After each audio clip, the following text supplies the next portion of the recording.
You know, it's remarkable how often people approach life and trading, for that matter, as if the rules of chaos don't apply to them. They take chances, they overextend, they gamble with what they cannot afford to lose. And then when disaster strikes, they act surprised. But the truth is, the storm was always coming. You either prepare for it or you're destroyed by it. That's why position sizing and risk management are not just techniques for financial survival. They are fundamental principles of order itself. If you can't master them, you won't last. If you can, you don't just survive, you thrive. Risk is the very essence of life. Every time you step outside your door, you face it. Every decision you make carries with it the weight of uncertainty. The truth is, there is no such thing as safety without risk. And yet, most people spend their lives either pretending that risk doesn't exist or engaging with it recklessly, as though the consequences will somehow not apply to them. In the financial world, in the markets, in trading, this mistake is fatal. Risk is not the enemy. Denial is the enemy. Arrogance is the enemy. What destroys people is not risk itself, but their refusal to recognize its inevitability and their failure to prepare for its consequences. Think about it like this. You cannot avoid storms, but you can build a shelter. You cannot prevent the sea from rising, but you can learn to swim, and you can build a boat strong enough to endure the waves. In markets, it is precisely the same. Risk is everywhere. Every trade you place is a step into uncertainty. You might be wrong. The system might fail. An event beyond your control might unfold. But the trader who thrives, the investor who lasts, the person who succeeds, they don't waste their energy wishing the storm away. Instead, they expect it. They plan for it. This acceptance is the foundation of risk management. Because once you admit that you cannot eliminate risk, you free yourself to ask the real question, how do I make sure that when the inevitable happens, when the trade goes against me, when the position fails, I am not destroyed? That shift from denial to acceptance is the mark of maturity. It's the difference between a gambler and a professional. A gambler throws money on the table and hopes luck will carry them through. A professional calculates exactly how much they can lose and then makes certain that no outcome, no matter how brutal, can wipe them out completely. The illusion of certainty is seductive. People love to believe in guarantees, in foolproof systems, in predictions that claim to see the future. And yet, if you live long enough, you realize that certainty is the greatest fraud of all. Nothing is guaranteed. The market doesn't owe you clarity, and it certainly doesn't owe you success. What you can control is not the outcome, but the exposure. You can decide how much of your capital you are willing to risk. You can decide where you draw the line. You can decide in advance that no single trade, no single investment will ever have the power to destroy you. This is why destruction is optional. The markets will always be chaotic, but ruin comes only when you position yourself so recklessly that the inevitable strike wipes you out completely. People often confuse bravery with recklessness. They think taking huge risks is courage. But real courage is knowing the danger, calculating its weight, and stepping into the arena with safeguards in place. Courage is not blind. It's disciplined. Imagine two traders. One puts half his account on a single trade. He tells himself he's confident, that he believes in the setup, that this time he just knows he's right. He might even win for a while. But eventually, the market will turn against him, and when it does, half his capital is gone in an instant. He is shaken, demoralized, often broken. The other trader sizes his position small. He risks a fraction, maybe 1 or 2%. The trade fails, but the loss is manageable. It stings, yes, but it doesn't cripple him. He lives to fight another day. Over time, it is not the bold gambler who wins. It is the disciplined survivor. This principle applies far beyond trading. Think about your life. If you risk everything on one decision, one person, one fragile hope, you expose yourself to the possibility of total collapse.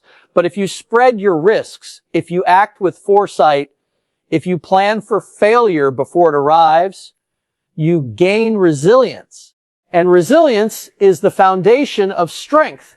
So when you face risk, and you always will, remember this: destruction is not inevitable. It happens only when you refuse to respect the reality of uncertainty. It happens only when you take more than you can handle. The wise learn to endure the storm not by pretending it isn't coming, but by preparing so thoroughly that when it hits, they stand firm. And that, in the end, is what separates those who last from those who vanish. Humility is not a weakness. It is the recognition of your limits, the honest acknowledgement that you are not omniscient, that you can be wrong, that you will be wrong, and that the market has the power to humble you at any moment. Position sizing is the embodiment of that humility. It is the physical, measurable expression of your respect for uncertainty. When you size a trade, you are not simply deciding how much money to risk. You are declaring through action how much you are willing to accept being wrong without it destroying you. It is a deeply human act of restraint, and it separates the arrogant from the disciplined, the reckless from the prepared. Most people enter the market with ego. They think their analysis is flawless, that their strategy is bulletproof, that somehow their intellect or conviction grants them immunity from the brutal truth of randomness. But markets are merciless teachers, and the first lesson they deliver to arrogance is devastation.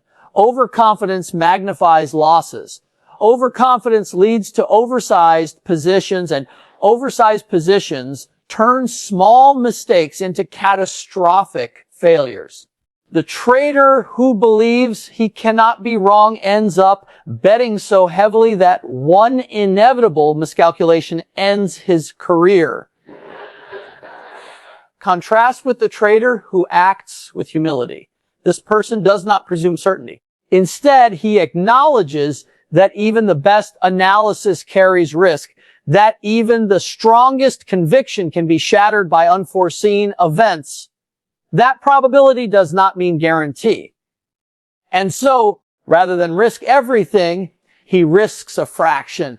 He sizes his positions modestly with respect for the unpredictable nature of the world. When he is wrong, as he inevitably will be, the damage is contained. He learns, he adjusts, and he survives. That survival is everything, because survival buys time, and time compounds skill, wisdom, and capital. It's a strange paradox. The person who admits he can be wrong and acts accordingly ends up being right more often in the long run. Why? Because his humility allows him to stay in the game long enough to let probability work in his favor. He does not self-destruct when things go against him. He accepts small losses with grace rather than turning them into disasters with denial. His humility is not passive. It is active discipline, a strategic choice that transforms a weakness into strength. Consider what it really means to size a position appropriately. It means saying, I don't know everything, and that's okay. I am strong enough to admit my limitations, and I will not allow my pride to blind me. That act, repeated trade after trade, builds a fortress of resilience. It is not the size of the single victory that matters. It is the accumulation of many battles fought wisely. And that is only possible when each position is sized in proportion to your ability to endure loss. This principle extends far beyond trading. Humility is the recognition that you don't have infinite resources of time, energy, or emotional capital. If you pour everything into a single relationship, a single opportunity, a single fragile hope, you make yourself vulnerable to complete collapse if it fails. But if you approach life with humility, acknowledging that not everything will work out, you distribute your effort wisely, you invest in multiple areas, you manage your expectations, you prepare for disappointment. And because of that, you are not destroyed when one path closes. You simply adjust and continue forward. Arrogance says, I will win because I must win. Humility says, I may lose, but I will endure. And the paradox is that humility, though it seems cautious, actually produces greater strength and greater victories in the long run. Position sizing is the disciplined form of that humility. It is saying to the market, I respect your power. I do not control you. I can only control myself. And in that admission, you discover freedom. Because once you are no longer enslaved by the illusion of control, you can focus entirely on the only thing that matters: consistent, disciplined execution over time. Think of the greatest investors and traders in history. They did not survive decades in the markets by being reckless or arrogant. They survived because they understood that humility protects capital. They survived because they knew one truth: every position has the potential to be wrong. And so they never bet so much that being wrong would take them out of the game. They won not because they were always right, but because they were always able to continue. Humility in position sizing is a reminder that you are not battling the market. You are battling yourself, your fear, your greed, your ego. Every time you size a position correctly, you are not just protecting capital. You are training your mind to respect reality, to bow to truth, to acknowledge that you are human and fallible. That humility is the foundation of mastery. And without it, destruction is inevitable. One of the greatest mistakes people make in the markets and in life is believing they can negotiate with reality after the fact. They enter a position with vague intentions, with no clear boundaries, and when the trade turns against them, they hesitate. They delay. They tell themselves it will come back. They cling to hope as though hope itself has the power to alter the cold mathematics of risk. But the truth is merciless. Without predefined limits, without a clear plan for what you are willing to lose, the market will decide for you. And the market always extracts a higher price than you expect. Predefining your loss is not about pessimism. It is about responsibility. It is the act of saying, I know the boundaries of my tolerance. I know what I can afford to lose without being destroyed. And I will not cross that line. It is not weakness. It is strength. Because the person who sets limits in advance refuses to let emotion, impulse, or desperation dictate their actions. They choose discipline over chaos. They choose survival over self-delusion. Think about what happens when you fail to define a loss. You enter a position with optimism, convinced that the outcome will be favorable. But markets are unpredictable, and suddenly the trade moves against you. At first, the loss is small, manageable. But instead of cutting it, you rationalize. You tell yourself it's temporary. You wait. The loss grows larger. Now it stings and pride begins to interfere. You don't want to admit you were wrong. You double down on denial, convinced that holding on is the right decision. By the time reality forces you to act, the damage is catastrophic. What could have been a small, acceptable loss has transformed into devastation. Predefining your losses prevents this spiral. When you decide in advance how much you are willing to risk, you strip away the destructive power of hesitation. You no longer need to debate in the heat of the moment. When emotions cloud judgment, the decision is already made. If the trade reaches your limit, you exit. No bargaining. No delay. That clarity is liberation. It protects you from yourself. People think that success in trading comes from brilliant predictions, from perfectly timing entries, from seeing patterns others miss. But more often than not, success is the result of disciplined exits. It is not about how much you make when you are right. It is about how little you lose when you are wrong. Predefined losses ensure that being wrong is never fatal. They keep you in the game, they preserve your capital, and they preserve your mind, because the psychological toll of a massive, uncontrolled loss can be just as destructive as the financial cost. This principle extends beyond markets. In life, you must also define what you are willing to lose before you commit to anything. In relationships, in business ventures, in personal goals, you must ask, if this fails, what am I prepared to sacrifice? What will I not sacrifice? Without those boundaries, you risk everything blindly. And when disappointment comes, as it inevitably does at times, you find yourself shattered because you never set a limit on what you were willing to endure. Setting limits is not about avoiding pain. It is about containing it. Pain is inevitable, but destruction is not. When you predetermine the loss you can tolerate, you transform pain into a lesson rather than a catastrophe. You give yourself the ability to recover, to adapt, to try again. And over time, those small, controlled losses become the stepping stones of growth. They sharpen your judgment, they strengthen your discipline, and they make you wiser. There is also a deeper psychological truth at play here. When you define your losses in advance, you confront fear directly, you no longer operate under the illusion of invincibility. You acknowledge that you will be wrong.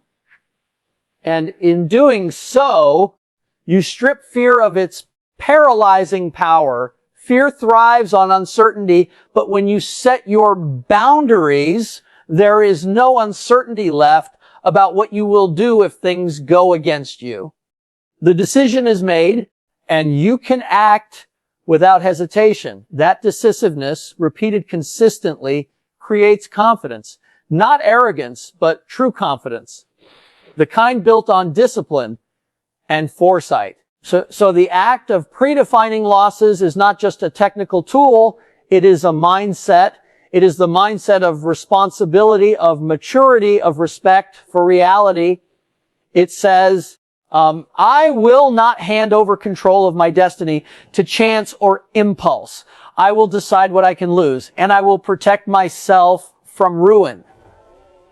That mindset is rare, but is the foundation of every enduring success. Those who lack it eventually collapse under the weight of their uncontrolled risks. Those who possess it endure. Before you can think about growth, you must first ensure survival. This principle is so simple that it seems obvious, yet so many people ignore it. They get intoxicated by visions of rapid wealth, of doubling their accounts, chasing the next big win. And in doing so, they forget the most basic rule. If you don't protect your capital, you will not be here tomorrow to try again. It is astonishing how many traders, investors, even entrepreneurs burn themselves out not because they lacked intelligence, not because they lacked opportunity, but because they violated this principle. They placed growth ahead of survival, and the price was destruction. Survival is not glamorous. It does not give you the adrenaline rush of big wins. It does not feed your ego with stories of overnight success. And it does not appeal to the part of you that craves instant gratification, but it is the foundation upon which all long-term growth is built. Imagine a tree. Before it can stretch upward toward the sky, it must grow deep roots into the soil. Those roots are invisible, uncelebrated, and often ignored. But without them, the tree cannot withstand the storm. Survival is your root system. Growth is the branches. If you attempt to grow without roots, the first wind will tear you apart. Every trader wants to grow their account, to increase their wealth, to climb higher. But the harsh truth is this: growth without survival is a mirage. You can win big today, but if you risk so much that tomorrow you are wiped out, then what was the point? The true professionals understand this. They are not in the business of chasing fast wins. They are in the business of staying in the game. Because if you stay in the game long enough, compounding takes care of the rest. Growth is the natural consequence of survival repeated day after day, trade after trade. Survival requires restraint. It requires discipline to cut losses when they are small, patience to wait for high quality setups, and humility to accept that protecting capital matters more than chasing dreams of quick riches. You will often feel the pull of temptation, the urge to go bigger, to risk more, to reach for a shortcut. But every shortcut carries hidden danger. The disciplined survivor resists that temptation because he knows what is at stake. He knows that the markets are not kind to arrogance, and that the graveyards of trading are filled with people who could not resist overreaching. Think about the compounding effect. If you protect your capital and grow it slowly, steadily, even modestly, the power of compounding transforms small gains into enormous results over time. But compounding only works if you are still here. Blow up your account once, and compounding resets to zero. Blow up your account twice, and you might not recover at all. It is the consistent survivor, not the reckless gambler, who reaps the rewards of exponential growth. This principle applies to life as much as to trading. In your career, in your relationships, in your health, you cannot pursue growth if you are not first protecting the foundation. A person who burns themselves out chasing promotions will not be around to enjoy success. A person who risks everything emotionally in a relationship without boundaries may not recover when it collapses. A person who ignores their health in the pursuit of money will eventually realize that without survival, all growth becomes meaningless. The order is always the same. Protect the foundation, then build upon it. Survival is not passive. It is not about hiding from risk or avoiding opportunity. It is about engaging with the world in a way that ensures longevity. It is the active decision to play the long game, to endure setbacks without being destroyed, to prioritize resilience over thrill seeking. The survivor is not timid. The survivor is strong precisely because they understand what must be preserved at all costs. Many people confuse survival with stagnation. They think that if they are not pushing aggressively, they are falling behind. But that is short-sighted thinking. Real progress comes not from sprinting recklessly, but from walking steadily, consistently, without collapse. The tortoise survives and eventually outpaces the hare because he never leaves the race. The markets reward that same mindset.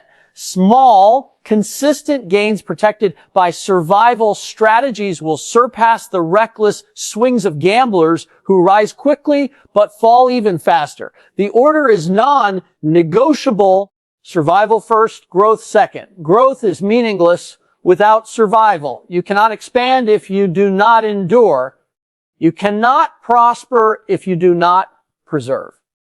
The truth is simple, but it is the kind of truth that separates those who last a lifetime from those who vanish in a season. Impulse is seductive. It whispers to you in the heat of the moment, urging you to act without thought, to chase the thrill, to believe that instinct alone is enough to win.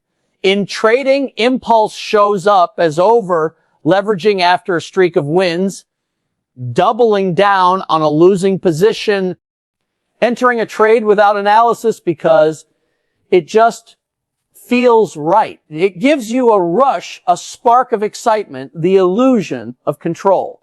But what impulse really does is strip away your defenses. It blinds you to the reality of probability, to the truth of risk, and in doing so, it leaves you vulnerable to destruction. Discipline, by contrast, is not glamorous. It is not thrilling. It does not flood your veins with adrenaline. Discipline is steady, quiet, unyielding. It is the choice to follow your rules when your emotions scream for you to abandon them. And though it lacks the immediate intoxication of impulse, discipline always wins in the long run. The difference between impulse and discipline is the difference between chaos and order.